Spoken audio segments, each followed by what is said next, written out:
Dito po tayo ngayon sa pier ng mga barko mga guys, kung saan dito masarap magtambay para yung problema natin dinadala ay medyo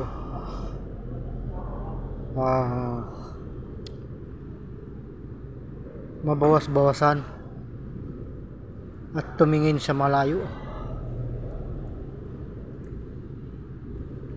kung paano ba ang mangyari sa buhay ng ganito. At hindi na po ako nakakapasok sa trabaho dahil sa iniinda kong sakit ngayon na isang allergy na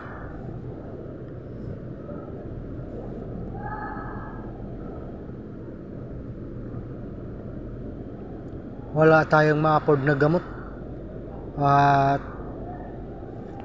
hindi na ako nakakapasok sa trabaho dahil sa paulit-ulit na pamamaga ng mukha ko.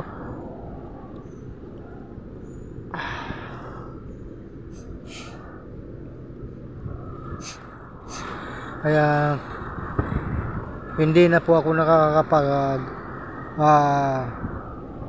gawa ng video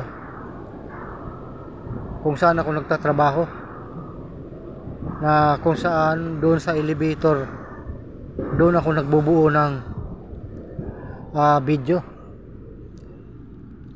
At ngayon kung saan lugar na lang pumupunta para magtambay, para mag-isip ko anong dapat gawin, dahil itong pamamagaan ng mukha ko nang dahil sa allergy at wala na akong naiinom na gamot dahil wala na tayong pera. Naubos na, kakabalik-balik ng mga doon sa mga siraulong doktor na nakalimang doktor ako, basta na lang sila resita ng resita na hindi nila matukoy kung ano talaga yung dahilan kung bakit namamaga yung mukha ko ng paulit-ulit.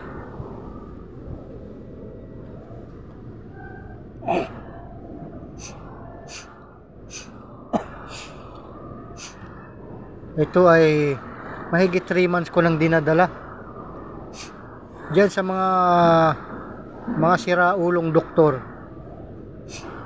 Kawawa yung mga pasyente nyo na pag pumunta sa inyo, titingnan nyo lang na walang check up at ginagawa nyo kaagad ng resita na isang katutak na gamot na hindi nyo rin alam na kung saan nanggagaling yung sakit niya at kung ano ang sakit. Ayan ang panawagan ko sa mga siraulong mga doktor dyan sa nagtatayo ng clinic sa tabindaan. Kawawa po mga doktor. Kung kayo ay doktor ba talaga o doktor ng hayop? Kung kayo ba ay doktor ng tao o doktor ng hayop o doktor ng kabayo? Nakalimang doktor na ako. Isa sa inyo walang nakapagpagaling sa mukha ko. At lalong-lalo na yung doktor dyan sa Baguio na niresitahan ako ng isang katutak na gamot halagang 5,000. Na yung gamot niya, pagkatapos kong inumin lahat, sa loob ng 7 araw, namaga uli yung mukha ko na hindi na maipinta. At parang doon sa niresitang gamot parang lalo pa yatang lumala yung sakit ko. Kaya kayong mga doktor, mga siraulo kayo, Pag nagpa-check up sa inyo ng isang pasyente, dapat tingnan yung mabuti kung ano talagang sakit niya, kung saan nanggagaling, at kung anong sintomas, kung saan ang pinanggalingan. Hindi yung titingnan nyo lang yung isang pasyente nyo, sabay resita ng gamot na isang katutak. Kawawa po ang mga pasyente nyo. Umiinom ng gamot nyo na mamamatay na lang at walang kagalingan. At hindi tumutugma yung gamot na binibigay nyo doon sa sakit niya. Kawawa po ang tao na check up nyo, na hindi kayo sigurado doon sa gamot na binibigay nyo kung tugma doon sa sakit niya.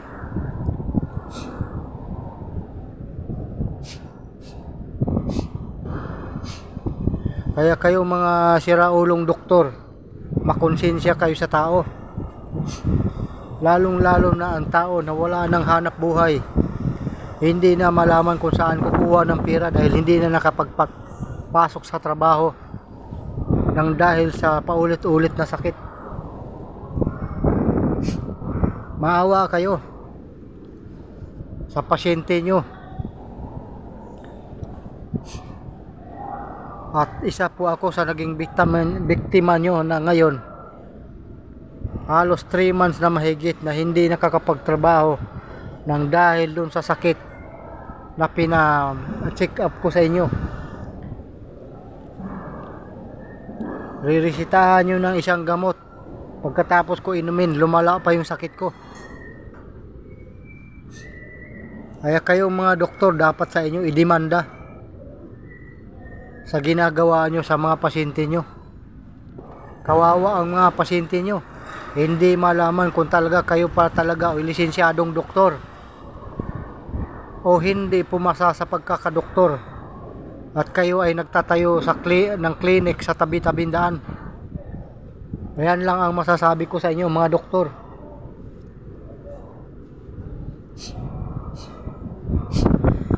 Kahit hayop siguro dadalhin sa inyo ipagamot, hindi nyo rin mapagaling. Mga walang hiya kayo. Yan lang masasabi ko sa inyo mga siraulong doktor. Dapat ayusin nyo sana. Baka kayo ay mga doktor na